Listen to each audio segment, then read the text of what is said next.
Esto está grabándose. Perfecto.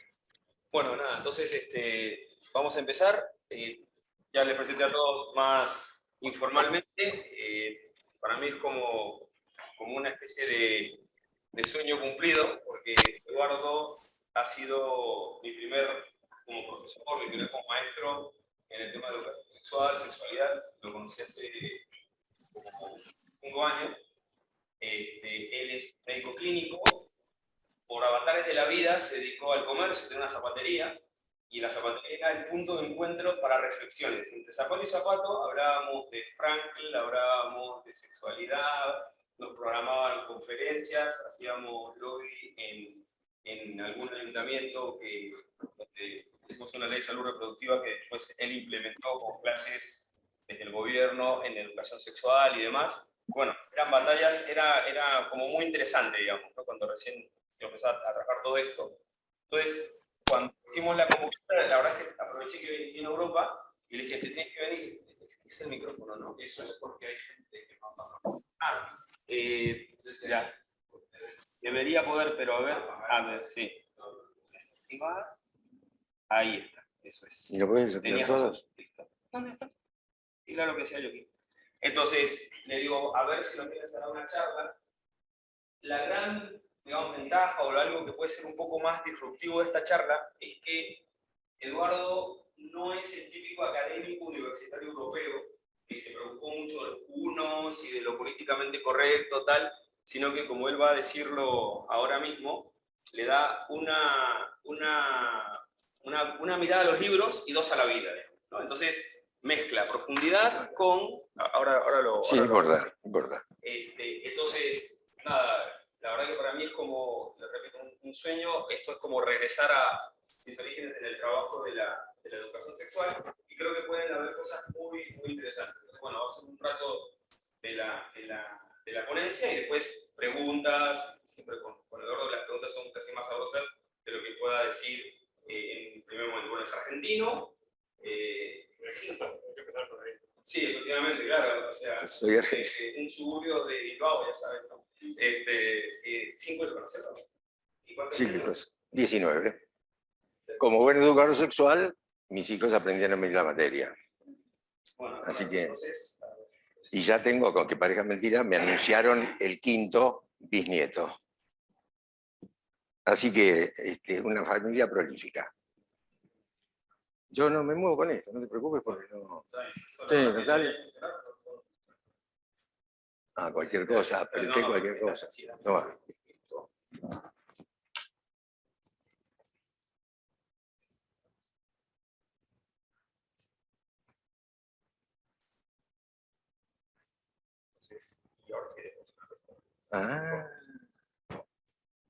Había una trampa. Bueno, como ustedes habrán visto, el tema es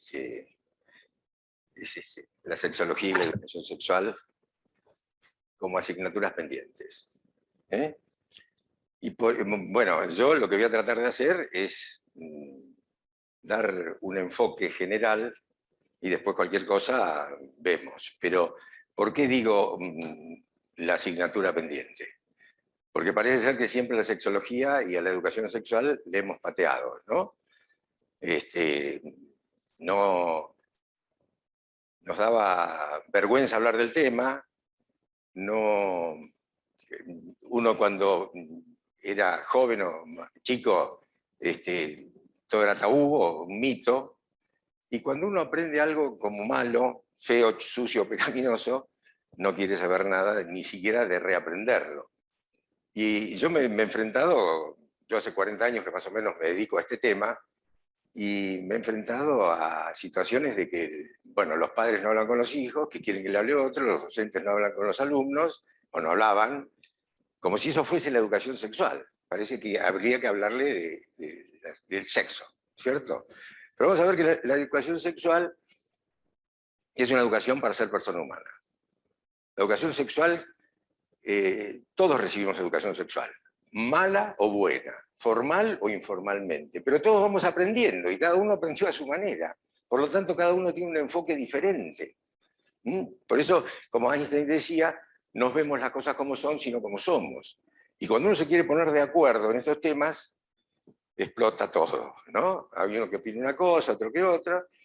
Y yo que me formé en la Escuela Argentina de Sexología, mi profesor decía siempre, la sexología hasta ahora es un manual de opiniones. Y vamos a ver que la sexología es una ciencia integradora, de múltiples disciplinas, así que voy a hablar por cómo venimos de años con este tema que sigue siendo un problema. Y no puede ser, yo siempre digo que, ¿cómo puede ser que tanto ustedes como yo venimos de la sexualidad, nos movemos con la sexualidad, existimos gracias a ella, este tema, la humanidad no lo tiene resuelto? Unos dicen una cosa, otros dicen otra cosa, por eso el manual de opiniones. El manual de opiniones. Buenas tardes. Bueno, fíjense, esta diapo, la cuestión del sexo se eleva ante las generaciones futuras como el principal problema al que debe buscarse solución. Principal problema. El sexo está en la raíz de la vida, a la que nunca podremos reverenciar en tanto no sepamos cómo entender las cuestiones sexuales. Yo pregunto, ¿reverenciamos la vida?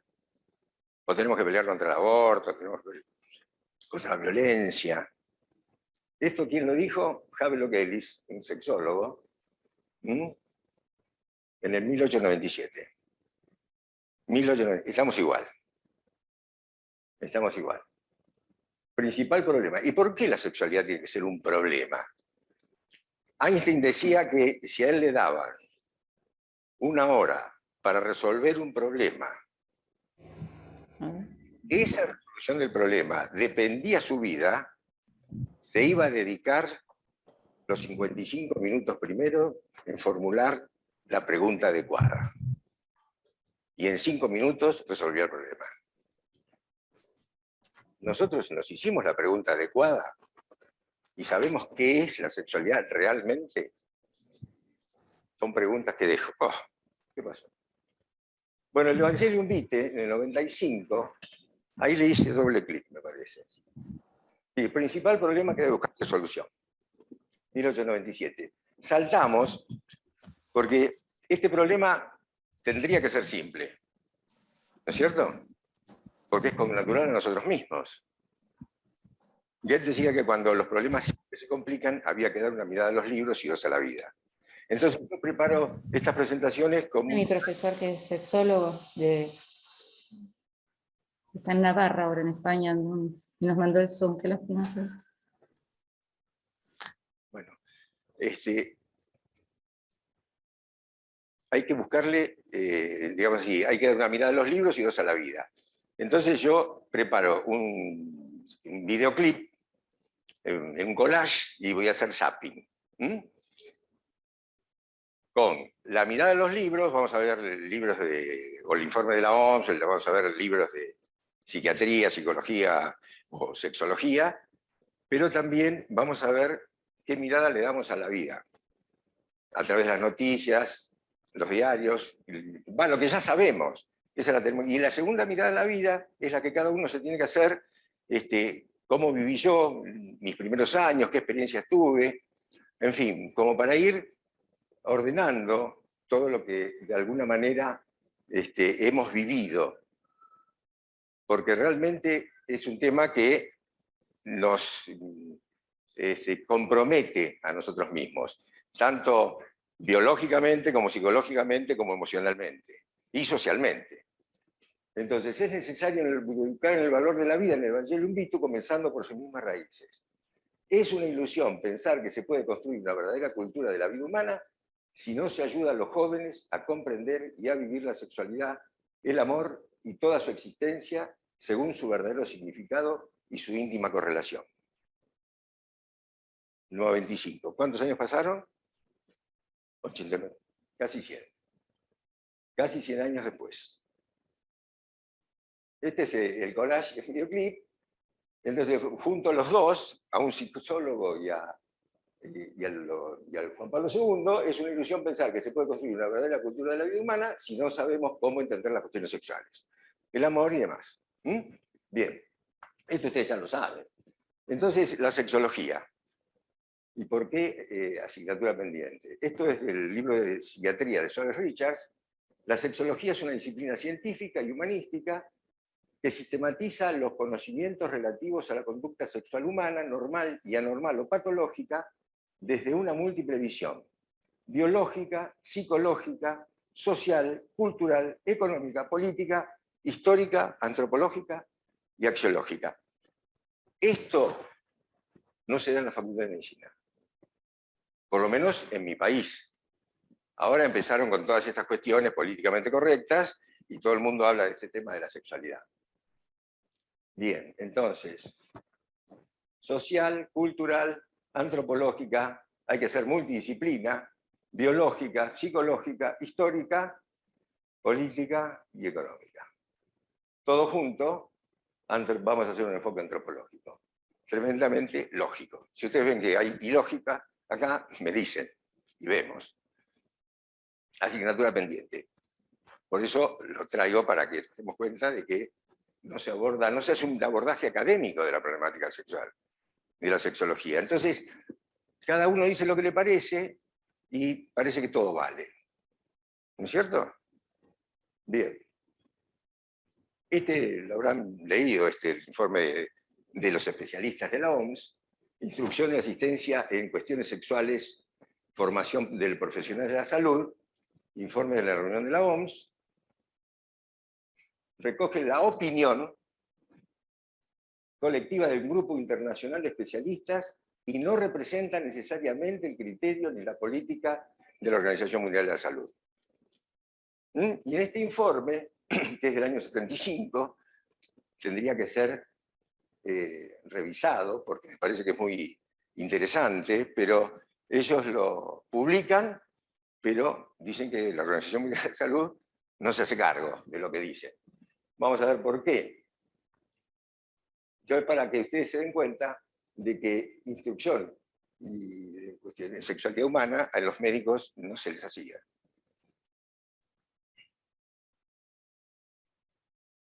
En el año 72 se había llamado la atención sobre la falta de oportunidades que tienen los profesionales de la salud para estudiar la sexualidad humana y sobre la penuria de profesores capacitados para planificar y ejecutar programas educativos. Eso dicen los expertos. Eran 30 y pico de expertos de todo el mundo.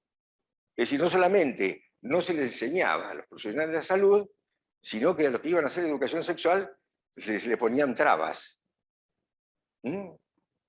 Entonces, 1972, falta de oportunidades, sexualidad humana, asignatura pendiente. Y penuria de profesores capacitados en planificar y ejecutar programas educativos, asignatura pendiente. No solo la sexología, sino la sexualidad se venía pateando y no le daban cabida. Entonces vamos a ver otro, se entiende lo del collage en videoclip, ¿no? Vamos pasando determinadas cosas. Igual este video o las imágenes estas, yo se las dejo, va a estar acá. No se preocupen si necesitan copiarla. Entonces, fíjense, en definición de salud sexual. La ignorancia de las cuestiones sexuales y las nociones erróneas sobre las mismas guardan estrecha relación con los diversos problemas de salud y calidad de vida. Ignorancia. Ya estaba diciendo que los médicos ignoraban.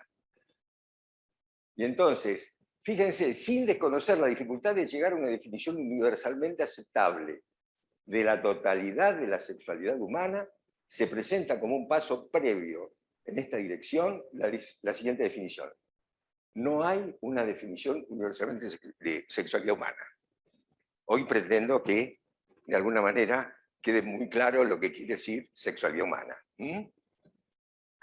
Entonces, definen la salud sexual.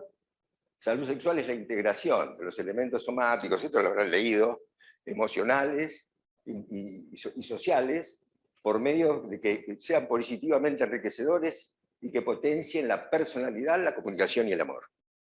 La personalidad, la comunicación y el amor.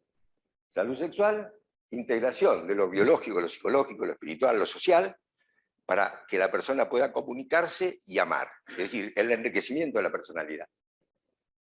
potencian la personalidad, la comunicación y el amor. Quizá por esto, porque estaba la palabra amor, la OMS dijo, pero van a ver que hay otros elementos también en este comunicado. Organización de las reuniones. La finalidad de ese tipo de actividades será examinar temas siguientes: la sexualidad humana como parte de la salud total y establecimiento de una terminología. La gente confunde sexo con sexualidad o acto sexual, ¿o no es así? Muchas veces tenés sexo y todavía no, de vez en cuando.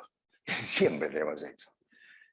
Y para que quede claro, el sexo es lo que está entre las piernas, los genitales.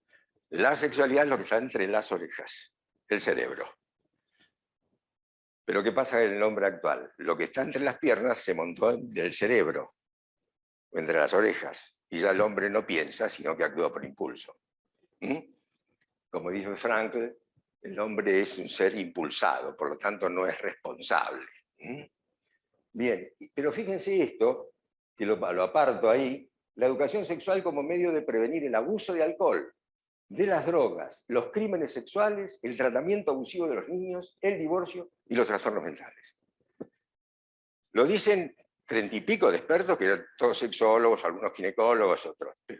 Y la OMS de esto dijo, este es un informe, lo hizo la comisión porque lo habían citado, en el 72 llaman la atención, en el 75 los convocan, pero dice, se hacen cargo ellos. Bien, vamos bien así, ¿no es cierto? Me invitan a dar una charla a la Sociedad Argentina de Pediatría, la filial Necochea. Entonces ponen, en la sociedad actual se constata que los padres, 2006 cuando sale la ley de educación sexual en la Argentina, dice, constata que los padres, docentes y hasta los médicos se sientan desorientados, insuficientemente preparados y superados en la tarea de educar el desarrollo natural de la sexualidad de niños y adolescentes, y esto se ve reflejado cuando afecta la salud de la población.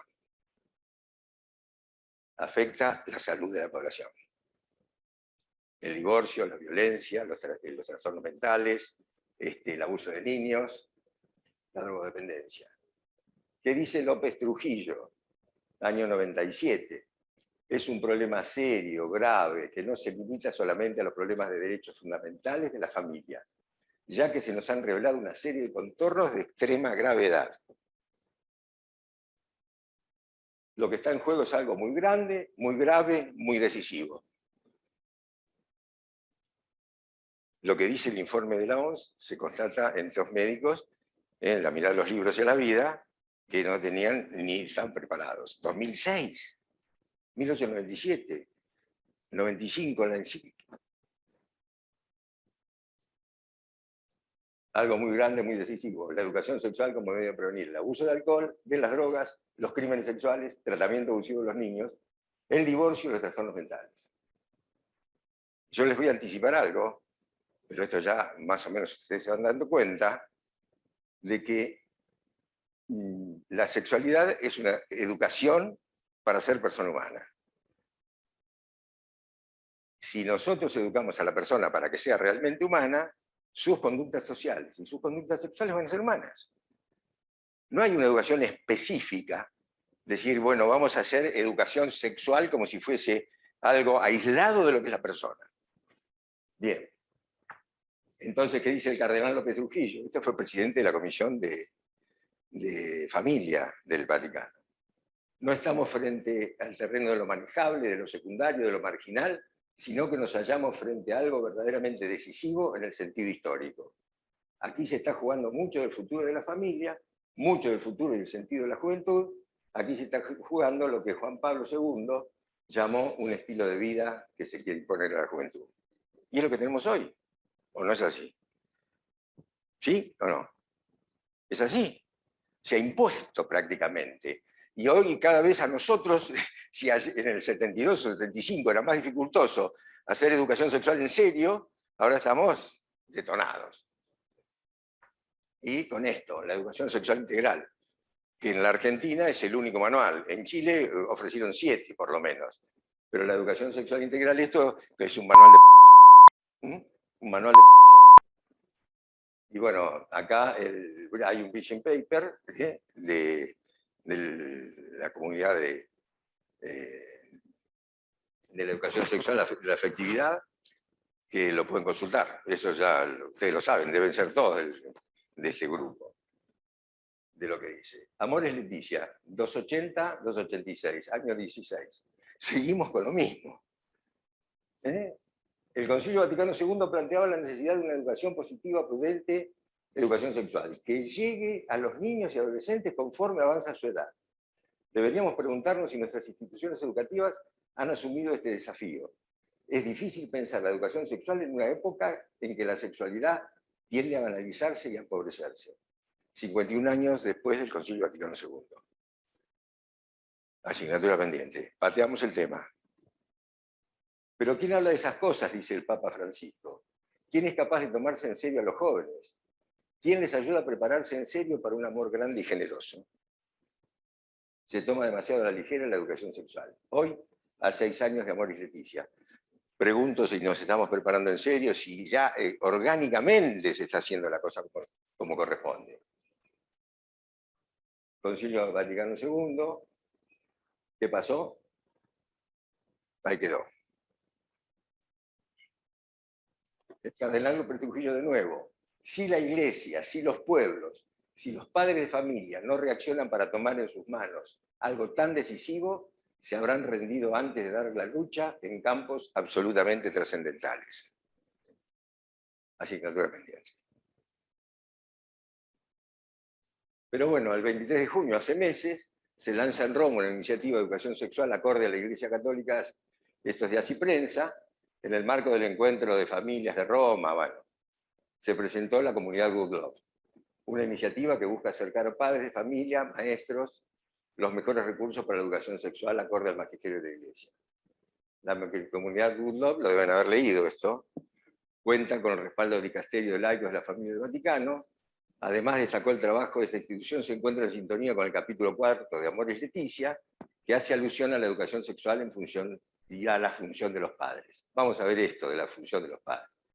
Por su parte, Carlos Beltramo, Perritos, secretario de la mesa directiva de la Fundación Good Love, destacó que se trata de una fundación de laicos y cuenta con el apoyo del Vaticano. Hace meses. Me parece muy buena la iniciativa y que hay que darle para adelante. Y acá aparece, esto lo saqué del video que tiene Good Love, el Papa Francisco. En las escuelas hay que dar educación sexual, pero hablamos qué tipo de educación sexual. Porque a veces de la afectividad, de la sexualidad, y parece que estamos trabados ahí. Es un sexo, el don de Dios, no es el cuco o el coco. No es el coco. Parece que tenemos miedo. Lo menciona el padre. Es el don de Dios para amar. Pero hay que dar educación sexual objetivo como es, sin colonizaciones ideológicas. Si de entrada le das con colonizaciones ideológicas, destruís a la persona. La drogodependencia, la violencia, el abuso. Hoy el hombre no tiene una frustración sexual como en la época victoriana. Hoy lo que tiene el hombre es una frustración existencial. No sabe quién es, ni de dónde viene, ni hacia dónde va. Y la frustración existencial se caracteriza por 3 síntomas psicopatológicos que se ven en todas las sociedades. La violencia, la depresión, en la depresión se suicidan, no se drogan, y la apatía, la indiferencia. No sé ni me importa.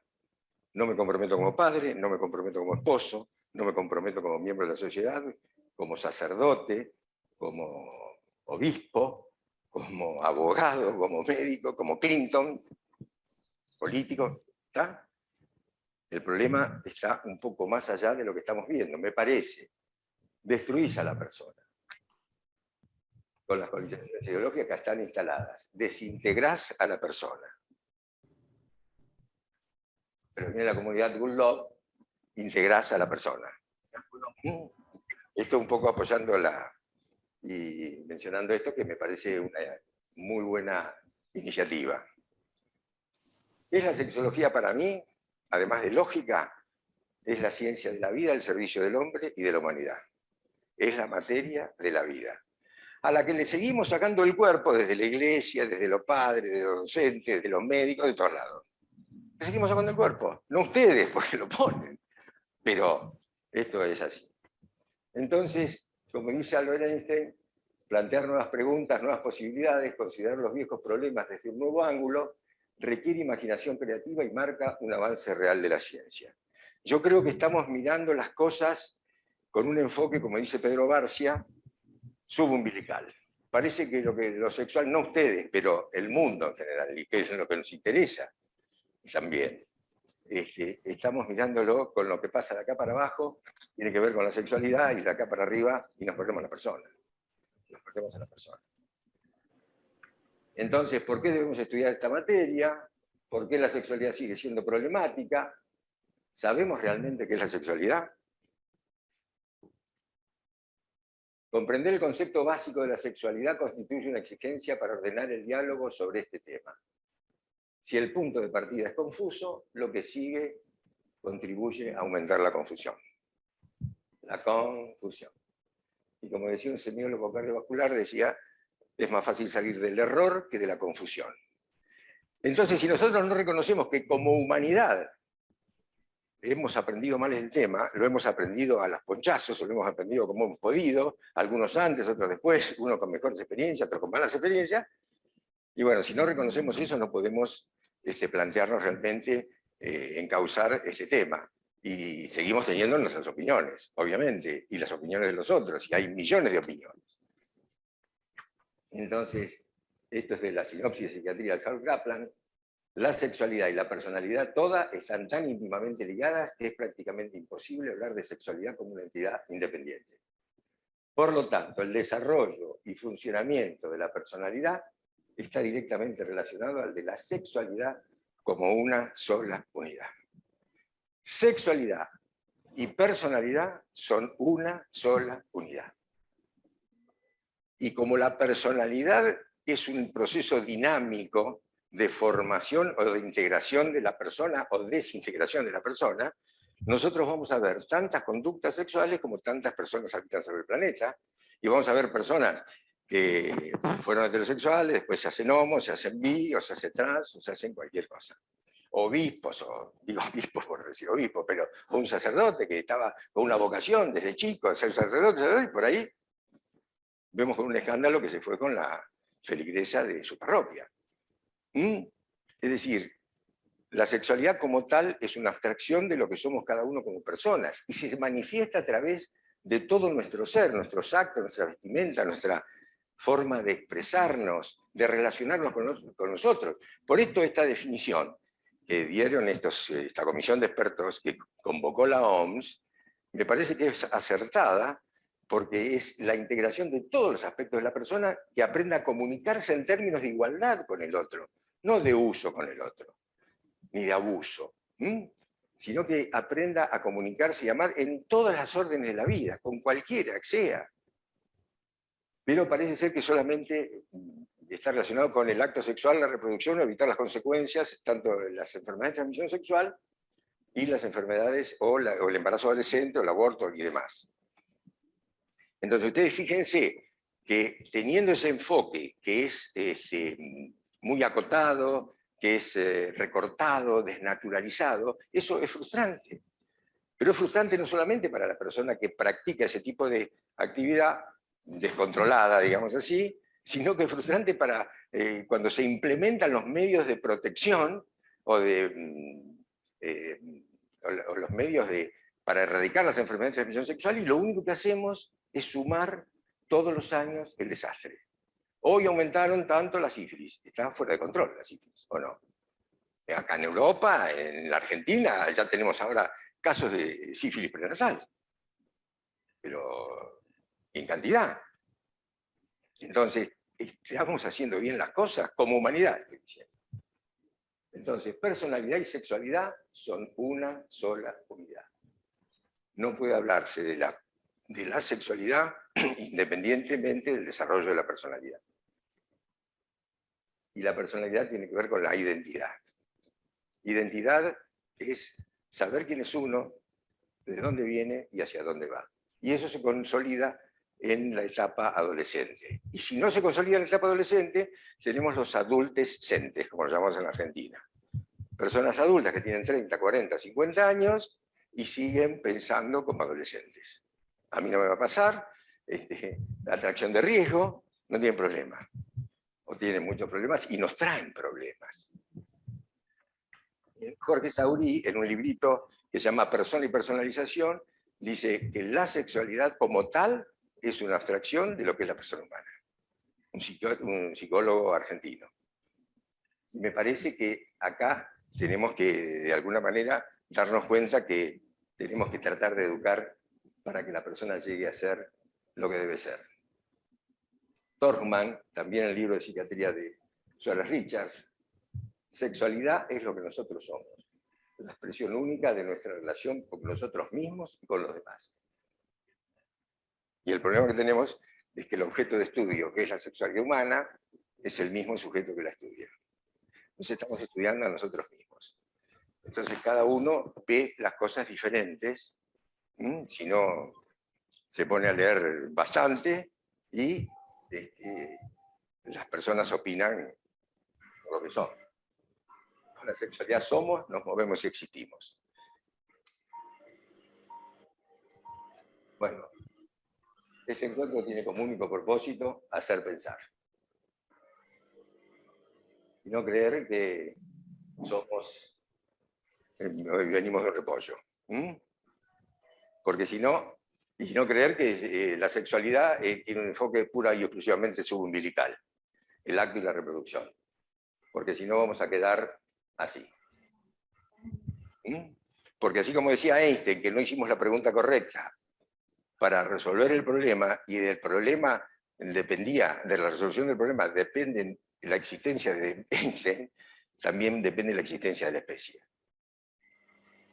Esto es realmente muy importante, básico.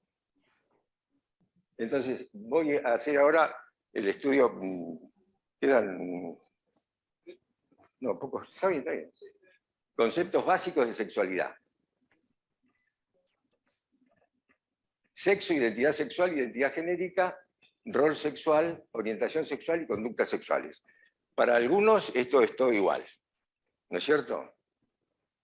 Pero vamos a ver estos conceptos que fundamentan el qué de la sexología y el porqué de su educación.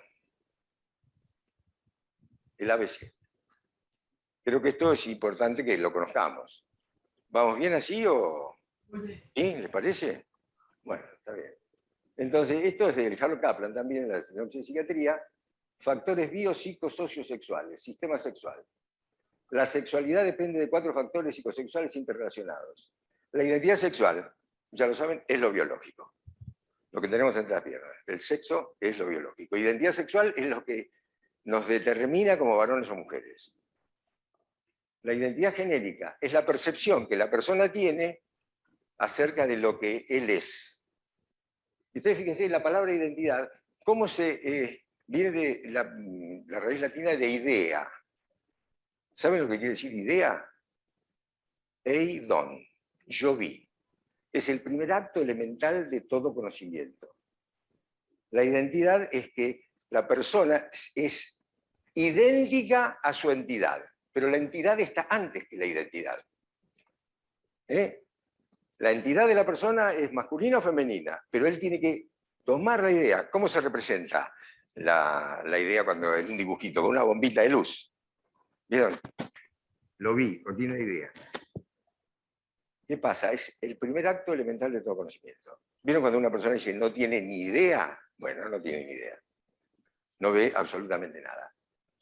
Y este proceso vamos a ver ahora cómo se va generando. Y la orientación sexual, que es la atracción hacia una persona del mismo sexo, del otro sexo, de los dos sexos, de una planta, la orientación sexual. Vamos a ver estos conceptos y la conducta sexual. De todo eso deriva la conducta sexual. Y fíjense lo que dice Harold Kaplan, estos factores afectan al crecimiento, desarrollo y funcionamiento de la personalidad. Personalidad y sexualidad, vuelvo a insistir, son una sola unidad.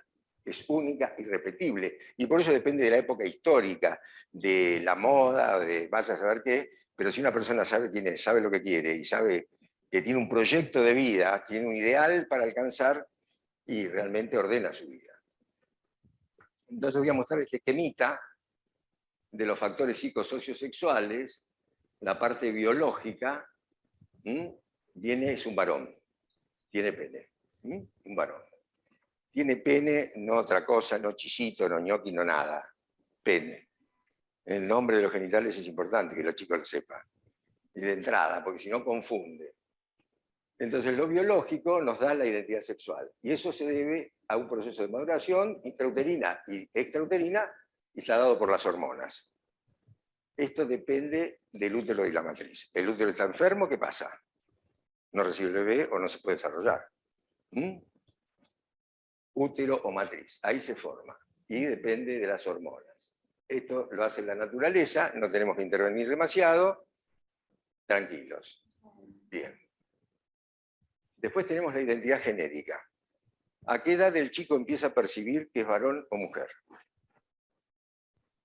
Lo pregunto. Entre los 8 y los 18 meses. 8 y 18 meses.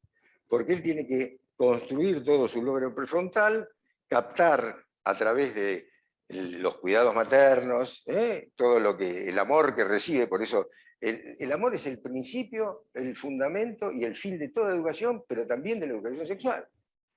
La identidad genérica. El chico empieza a percibir, no es que lo pueda verbalizar, porque eso se hace en un periodo preverbal. Inconscientemente lo va incorporando que lo están tratando como una mujer o como un varón, si es varón o si es mujer, respectivamente. Es decir, el rol sexual es la declaración pública de género. El chico sabe quién es, sabe que es varón, se comporta como varón, se viste como varón, si lo educaron de esa manera. Y eso se hace desde los 3 años. Y eso se hace en el seno de la familia. Y la orientación sexual también se da dentro de la familia porque hasta los 5 años, si el chico empieza a ver un patrón conductual, ¿no es cierto?, de varón-mujer, afectivo, cariñoso, no violento, el chico va incorporando y va tomando conciencia de que él, cuando sea adulto, o ella, van a formar esa pareja.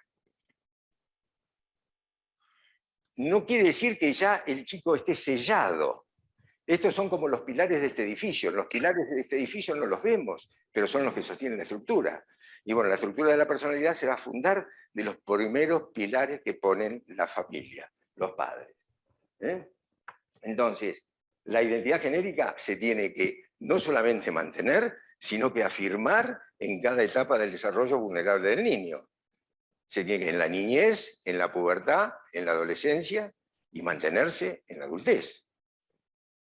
Por eso ustedes van a ver, desde chiquitito el niño hacía tal cosa, desde chiquitito decía que iba a hacer otra cosa, pero empezó a expresar lo que él quizá vivió de una manera no integradora, digamos, por parte de la familia. Y esto es la familia. Por eso la familia es la primera educadora sexual, porque ¿con qué está en contacto el chico en los primeros 5 años de vida? Con la familia, fundamentalmente. Ahora, si le ponemos una pantalla, lo mandamos a un lugar donde por ahí es abusado, maltratado, o lo maltratamos nosotros, el chico por ahí no puede estructurar su lóbulo prefrontal que le permite ser consciente o crecer en la conciencia de lo que es. Entonces, ¿la familia a través de qué? Bueno, acá no se elige. La identidad sexual, la identidad genérica, el rol sexual y la orientación no se elige. Lo que yo puedo elegir, si me queda un plus de libertad, si no se me subieron los genitales a la órbita del cerebro y empecé a actuar por impulso, actúo racionalmente, si tengo el plus de libertad, puedo decir esto es adecuado o esto es inadecuado. Le doy rienda a mis impulsos o los canalizo por otro lado. En el arte, en una vocación o en lo que fuere. Pero para que me quede un plus de libertad, yo tengo que pelearla, ¿verdad? Pelearla. Lo mismo que la castidad. Aunque uno habla de castidad y parece que es un horror, ¿qué está diciendo? Eso se da en la familia. Y este es el proceso de sexualización que va de la mano del proceso de personalización. Y se hace en los primeros 3 a 5 años de vida, a través del amor, de los valores y la ternura. ¿Y esto dónde se forma? En la matriz familiar. Matriz familiar. La matriz familiar puede ser estructurante o desestructurante de la sexualidad. Pero ergo de la personalidad. Porque yo sí estoy hablando, si dijimos al principio que sexualidad y personalidad son una sola unidad, acá estamos hablando de personalidad, desarrollo de la personalidad. Porque si no, yo no me explico. Y esto es, bueno, el útero espiritual. La familia también es el útero espiritual. Eso lo decía Santo Tomás de Aquino, que la familia era el útero espiritual. No sé si lo habían leído en algún momento, pero Santo Tomás decía eso. Quiere decir que esto tiene que estar presente en la formación de la persona humana. Y de ahí viene la conducta sexual. Vuelvo a insistir, si tiene digamos así, un plus de libertad, él puede de alguna manera conducir sus impulsos, canalizarlos por donde sea, pero sabe lo que está bien y lo que está mal. Hoy todo está bien. ¿O no es así? Todo está bien. Bien. Y entonces después viene lo social, los roles sociales, los valores sociales y las conductas sociales. Y esto es el proceso de socialización. Quiere decir que tenemos un proceso de maduración, un proceso de sexualización y un proceso de socialización. En el proceso de maduración, si nace con algún defecto, tenemos las biosexopatías. En el proceso de sexualización, si el chico no integra todo lo que realmente tiene que integrar, su identidad genética, su rol sexual, su orientación, hablamos de psicosexopatías, y si el proceso de socialización, por ejemplo, es un exhibicionista, un abusador, o lo que fuere, es una sociosexopatía. Te quiero decir las alteraciones que podemos ver. Y estos son los factores desencadenantes. Y los factores desencadenantes están dados también por la sociedad en este manualcito de educación sexual integral. Entonces veamos, esta es la matriz social. Quiere decir que tenemos un útero o matriz biológica, un útero espiritual, una matriz familiar y una matriz social. Y esto es el papel de la cultura, lo social. Y lo social puede anular el mandato genético. Preguntémonos, si el útero está enfermo, muy enfermo, o el chico nace mal con una deformación, o no nace directamente. Si el útero espiritual no está, o cómo está hoy el útero espiritual, cómo está hoy el útero familiar. Yo digo porque esto me tiene que dar una explicación de por qué estamos como estamos en este tema. El proceso de personalización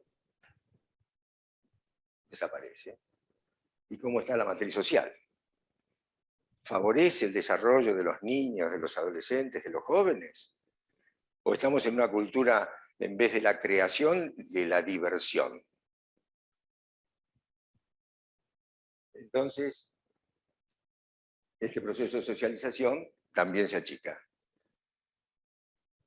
Hoy nos cuesta más educar, nos cuesta más confiar en alguien que nos va a atender como médico, como abogado, como escribano, como lo que sea. El útero social está deformado, patológicamente deformado.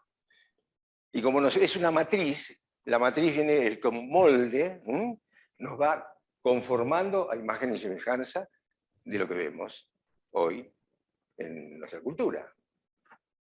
Entonces el útero familiar enfermo, vamos a rescatarlo, rescatar el proceso de personalización, la matriz familiar, insistir en la formación del útero espiritual y también incidir en la sociedad para que realmente la sociedad en la que vivimos forme adecuadamente en valores a las personas. Y así rescataremos ese útero o matriz que está gravemente enfermo con el bombardeo de los anticonceptivos. Los anticonceptivos, el aborto, lo que fuere. Gravemente enfermo. Entonces vamos a reemplazar y hacer una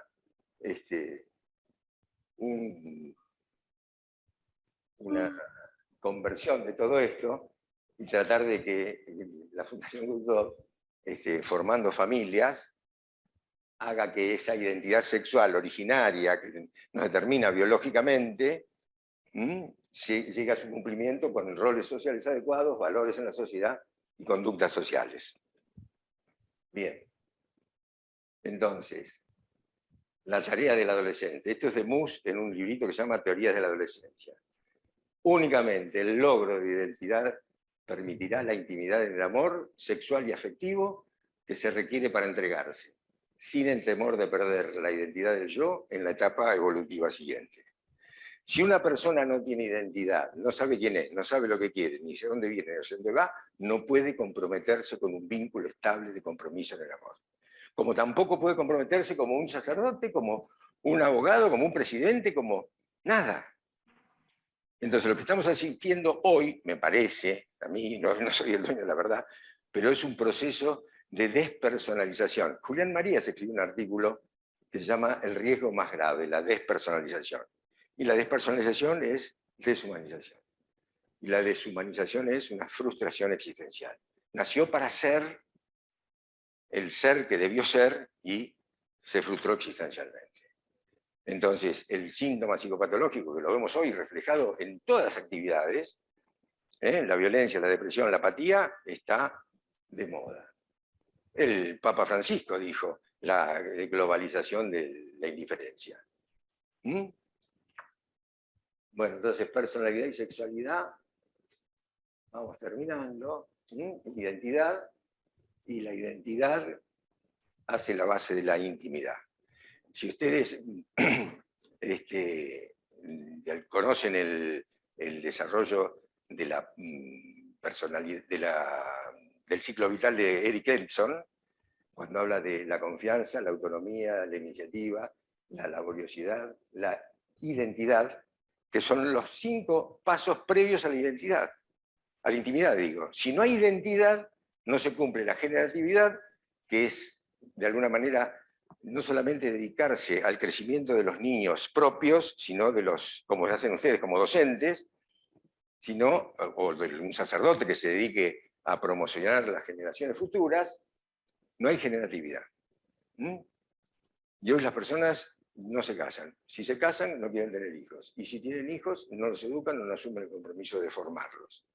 Por eso yo siempre digo que el hombre no se reproduce, procrea, porque tiene que proyectar lo creado. Bueno, y entonces, si no asumimos un compromiso científico en este tema, seguiremos con el manual de opiniones. Y la salud sexual y la sexualidad y su educación seguirán siendo asignaturas pendientes. Y en el fondo de pantalla, por supuesto, hay montañas, o sea, un abismo y tinieblas. Y seguimos en el abismo y la tiniebla. No ustedes, vuelvo a decir, pero como humanidad. Y entonces, tercer mirada a la vida. Bueno, la tercera mirada a la vida no es para ustedes seguramente, sino que es para personas, bueno, ahora que conocemos esto y que realmente creo, lo he estudiado, me parece que me da explicación de muchas cosas de lo que estamos observando. Si no hacemos un enfoque adecuado, vamos a seguir haciendo lo mismo y esperando resultados diferentes, como decía Einstein. Parece ser que rebrotan las enfermedades de infecciones de transmisión sexual y más preservativo, más cualquier cosa, más antibióticos, más de todo. Y seguimos lo mismo.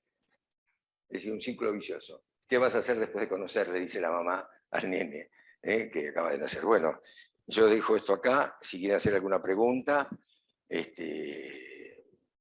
bienvenida sea.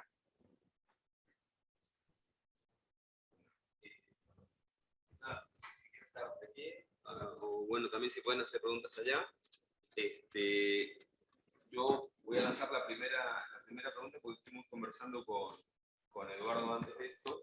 Y ahora que un poquito lo de Edison, por ahí me gustaría que comentes un poco, porque para ser súper subjetivo, cómo las 5 etapas del desarrollo de Edison, al verse frustradas, sí. reflejan lo que sería actualmente las carencias que tiene la generación centennial, millennial, según lo que llamamos. Sí, no. Es muy interesante. Evidentemente estamos nivelando para abajo. Las etapas de Erikson la tenía, pero era medio hacerlo demasiado largo, porque ya me llegó 1 hora casi esto. Y Erikson fundamenta todo el ciclo vital, porque pasa lo siguiente: la persona no se desarrolla cognitivamente de un lado, del desarrollo personal por otro y de la sexualidad por otra. Todos crecen como si fuesen los dedos de una mano. Quiere decir que la cognición, Piaget, Erikson, en el desarrollo del ciclo vital, y Freud y Viktor Frankl y demás en el desarrollo psicosexual, o la trascendencia progresiva del sexo, como la mencionó Frankl, hay que conocer esos 3 o 4 autores para entender la conducta humana. Esto es un problema de conducta humana. Y toda conducta humana debe ser educada. Si el niño no tiene confianza, que es la primera etapa a los 2 años, de 1 a 2 años, no puede tener autonomía. Y si no tiene autonomía, no tiene iniciativa. Y si no tiene iniciativa, no tiene laboriosidad. Y si no tiene laboriosidad, no alcanza su identidad. Si tuvo confianza básica, pero no tiene, falla en la segunda, es decir, ¿qué dice el principio epigenético que se fundamenta Erikson? Cada etapa del desarrollo del ciclo vital tiene que lograr digamos así, o alcanzar todas las virtudes que tiene que aprender el niño cuando es chico. Si queda alguna, digamos así, deficiencia, esta deficiencia va a ser arrastrada en las etapas siguientes y por ahí no puede concretar el proceso de personalización. Si nosotros decimos que la familia es la más importante, es insustituible, es indelegable y es impostergable la preparación de los padres para educar al chico, porque los primeros 3 años está con los papás, los 4 o 5 años está con los papás. Esperemos que esté con los papás. Yo cuando daba los cursos de obstetricia, me decía una de las obstétricas cuando hizo los cursos de educación sexual, me decía: doctor, dice, aparte de darle el manual de puericultura, cómo darle el pecho, cómo bañarlo, cómo cambiarlo, qué sé yo, dice, tenemos que dar un manual al padre de educación sexual, porque ahí empieza todo. Cuando un chico no logró una confianza básica, que es la base de la esperanza, de la autoestima, y después nosotros queremos agarrar a la persona a la autoestima por allá lejos, y no, lo tenemos que... Por eso el matrimonio tiene que ser estable, tiene que ser armónico y tiene que ser permanente. No es una ocurrencia de la Iglesia, es una necesidad antropológica. Porque esa pareja que ha tenido ese niño tiene que hacerse cargo de ese chico y seguir formarlo. Y se va a formar si los padres están preparados. Por eso me parece que la misión de Good Love es, abordando la problemática de los padres, preparándolos realmente, y todo lo que se puede hacer por los jóvenes. Yo me acuerdo que un joven, en una de las charlas de educación sexual que daba con los colegios y demás, dice, bueno, ahora ya sé qué puedo hacer cuando sea padre. Otros padres me decían, doctor, llegó tarde, porque tenía personas, chicos de 12, 13, 14 años, que de alguna manera no hicieron el proceso. Bueno, uno llega cuando llega. Pero se pueden corregir. Los adolescentes todavía tenemos pasta para trabajarlos, pero se entiende esto. Si no pasa el primer peldaño, el segundo, el tercero, el cuarto, no agarra la identidad. Esto es, lamentablemente, no quiere decir que un milagro, un resiliente, bueno, pueda lograr, pero lo ideal, lo que uno de alguna manera promueve es que la persona llegue a su adultez con la menor cantidad de frustraciones no significativas. No es que al chico no haya que frustrarlo de vez en cuando porque hay que decirle algunas cosas que no, pero no frustrarlo todos los días ni darle todos los días lo que quiere. Pero eso se hace en la casa. Por eso los papás son fundamentales en este tema, pero tienen que estar preparados. Y es difícil cuando uno convoca a los padres que vengan a una charla de educación sexual, pero igual, ya lo vemos, por eso hay que, nosotros en la Escuela Argentina de Sexología decíamos que la educación sexual comienza 20 años antes de que nazca el bebé. Y dice, pero doctora, ¿qué va a educar? No, con los niños de hoy, cuando tengan 20, 25 años, se casen y tengan hijos, ya estén preparados como para transmitirle a sus hijos lo que tienen que transmitirle. Pero si el chico viene a preguntarme algo, si ve algo afuera y yo no tengo respuestas, o no ve que el matrimonio es armónico, estable, permanente, cariñoso, es decir, un montón de... Y bueno, vamos a repetir la historia. Nos hacemos a imagen y semejanza al mundo al que hemos venido. Y hoy es un mundo cargado de violencia y desesperación. Hemos nacido para amar a Dios y sin embargo vivimos en la contradicción.